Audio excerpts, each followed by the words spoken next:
नमस्कार, मी डॉक्टर भरत आणि Toshniwal, chest physician, फुफ्फुस रोग तज्ञ.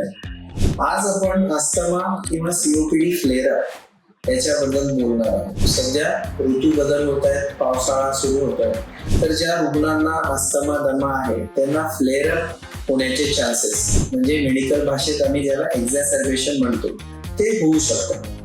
ह्याच्यात काय लक्षणं असतात? तुम्हाला नेहमीपेक्षा श्वास किंवा दम जास्त लागतो, खोकला जास्त येतो आणि जास्त वेळा येतो, बेडक्याचा रंग बदलतो आणि जास्त बेडका पडायला लागतो, छातीत घरघर शिट्टी सुई हा आवाज वाढतो, छातीत नेहमी असं गच्चपणा किंवा टाईटपणा वाटतो, रोजची कामं करतानाही तुम्हाला दम जास्त लागायला लागतो आणि ओढायच्या गोळीमध्ये जे रेस्क्यू मेडिसिन आहे, जे रेस्क्यू नेब्युलायझर आहे, त्याची जास्त गरज होते. तर हे सगळं ऋतू बदल झाल्यामुळं एक्झॅसर्बेशन चा त्रास सीओपीडी किंवा अस्थमाच्या रुग्णांमध्ये आपण पाहतो. हे जर तुम्हाला होत असेल किंवा तुमच्या कुठल्या नोन माणसाला होत असेल तर तुम्ही काय करायला पाहिजे? एक तर औषध रेग्युलर घ्यायला पाहिजे. त्याच्यात जे तुमचे कंट्रोलर मेडिसिन आहे, ओढायच्या गोळी पंपामध्ये जे कंट्रोलर मेडिसिन आहे त्याचा वापर व्यवस्थित करायला पाहिजे. डॉक्टरांच्या सल्ल्याविरुद्ध ते बंद करायला नको.